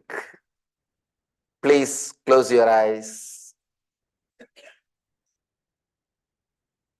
and sit straight.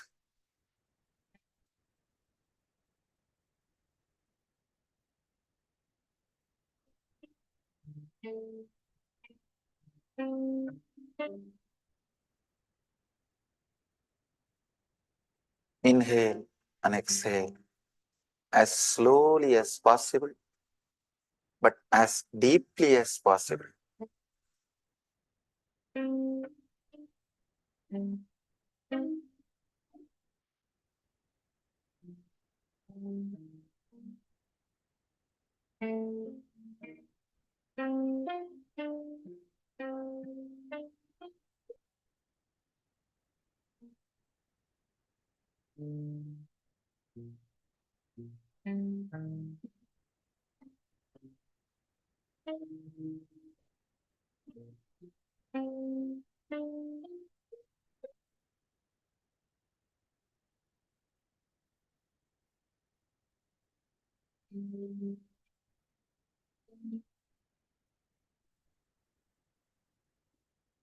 Visualize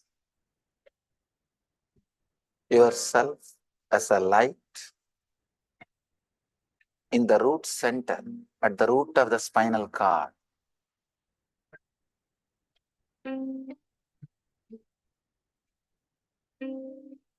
Forget all other parts of your body.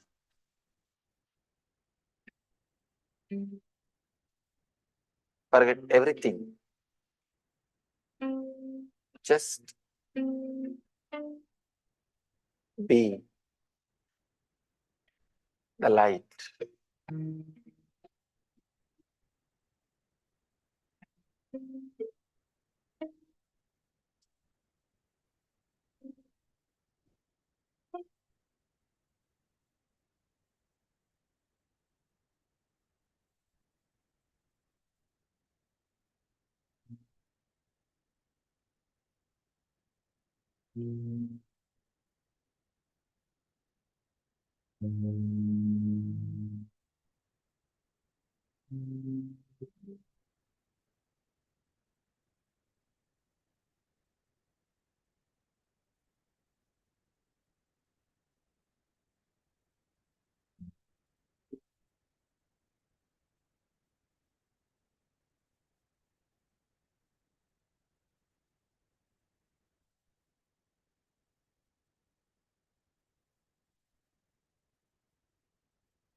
Intensely bring your awareness, bring yourself to the Swadhisthana chakra, 2 inches above the root center.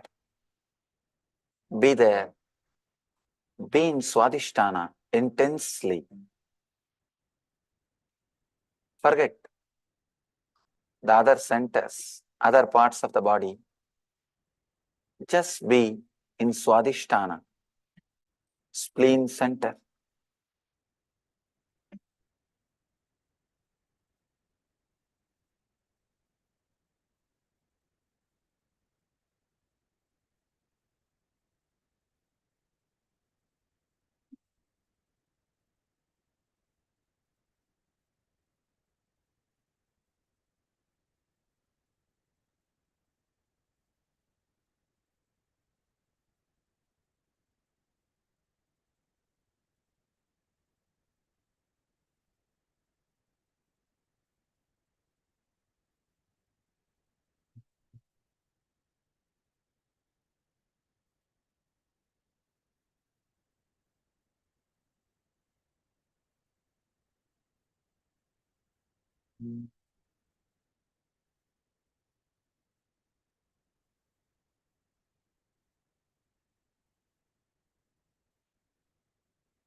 Move slowly. Move up to navel center. Now, be intensely present in the navel center. Let your livingness be in the navel center.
Let you be living in the heart center.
Let you move to the throat center. Let you be living intensely now in the throat center.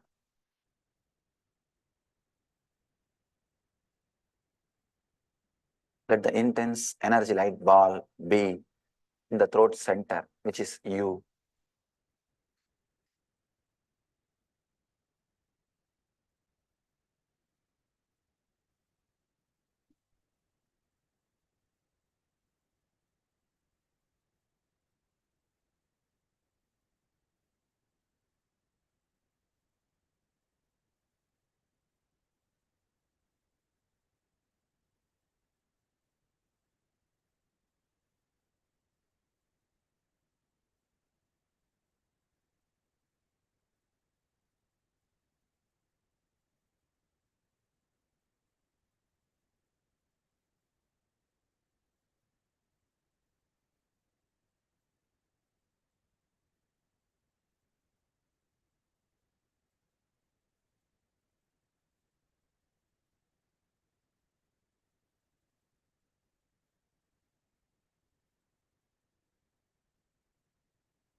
Let your energy move to the brow center, Anya Chakra. Let it be centered on the third eye, Anya Chakra.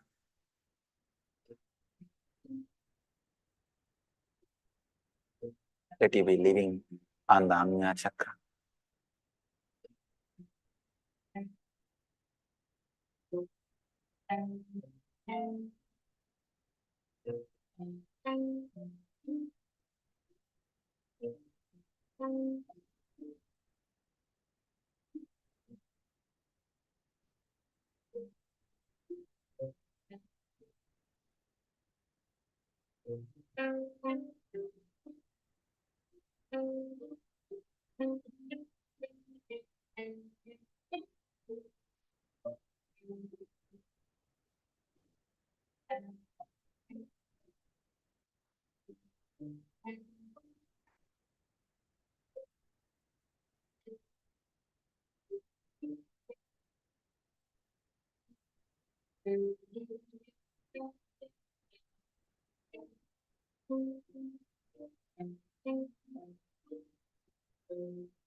Slowly but intensely bring yourself up, lift yourself up to the Sahasrara Chakra, the crown center.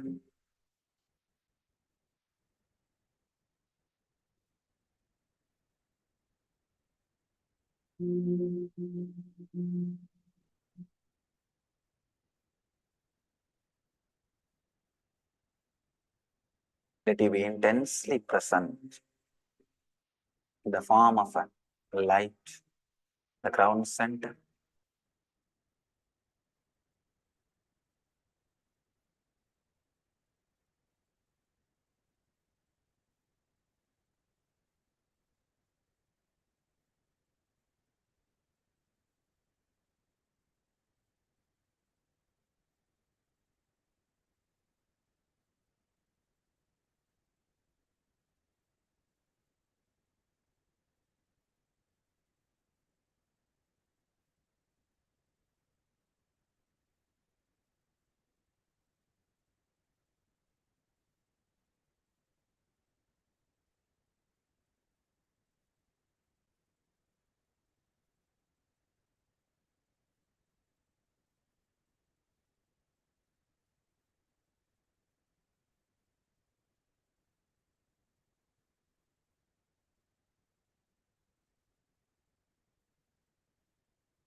Oh,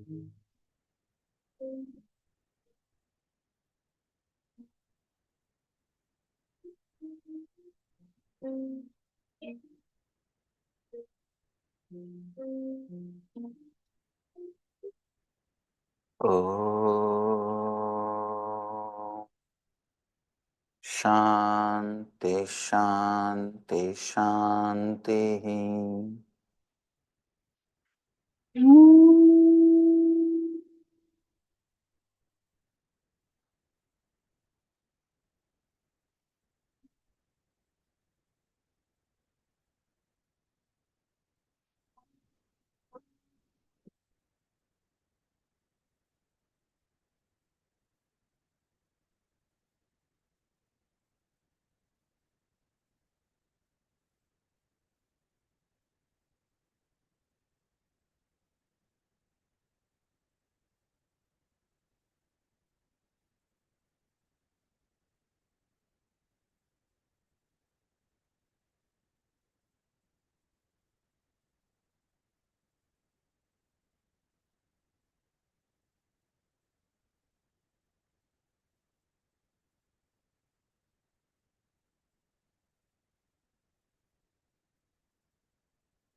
Slowly relax.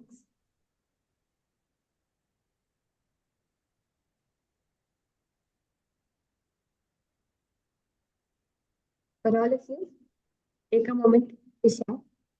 How was that meditation for you? What did you feel as you were doing this beautiful meditation?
Hope all of you enjoyed this session. Just settle down. Nityanandamaya, Nityanubodhanaya.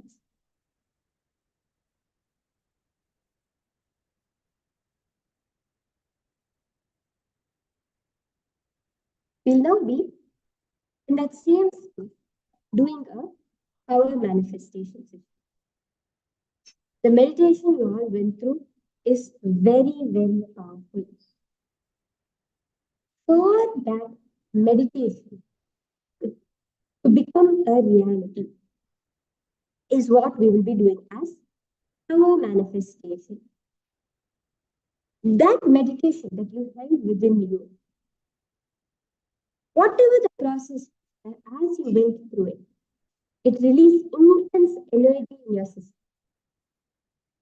That energy is now going to manifest as powers. So for this round of manifestation, we will be doing the power of consciousness over matter again. But in this round, we'll be moving two objects. From both your hands, you'll be moving two objects. So just get ready for it and keep it.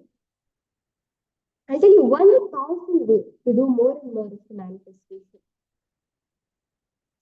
Really, one powerful way is to keep doing it again and again and again.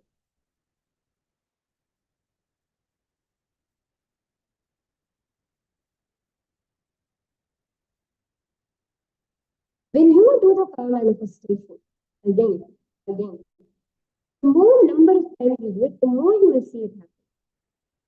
I remember what we used to do is when we had gone for the world tour, we had gone around the whole world touring, demonstrating this powers, inviting people to come and experience this. We used to have a group of 200 to 300, up to even 800 people. And they'll all hold the coconut. And 6 of us sitting on stage used to move that coconut from every single person's hand.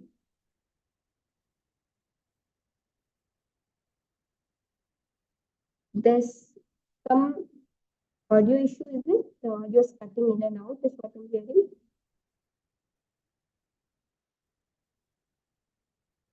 Let me just see.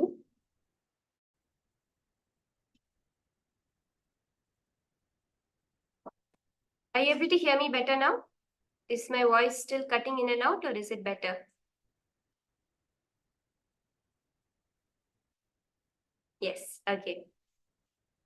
So now, keep the object on both of your hands, and you will just see by connecting to Swamiji, by chanting the Mahavakya, how you will see a very shift in the very way you manifest powers. What I was saying was, as we do for more and more number of people, some people it manifests, it doesn't manifest, just do it again, again, and again. You will see how that result, that end of that, will be a beautiful power manifestation. So I request all of you to now keep the coconut or the round fruit, vegetable, anything what you're using for manifestation. Keep 2 on both your hands. So I really recommend you to keep 2 on both your hands. Yes.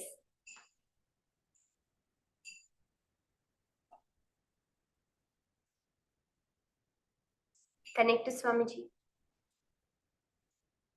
Just feel, know that that energy which was infused into you through the meditation is now going to manifest as powers.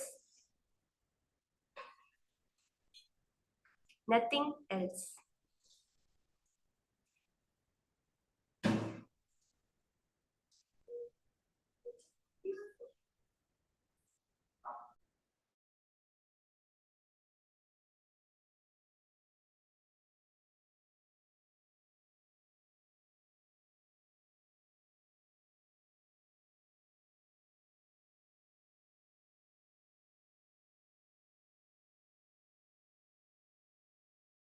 Paramashivoham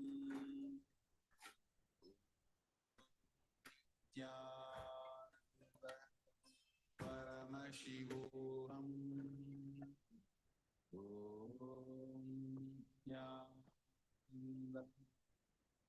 Paramashivoham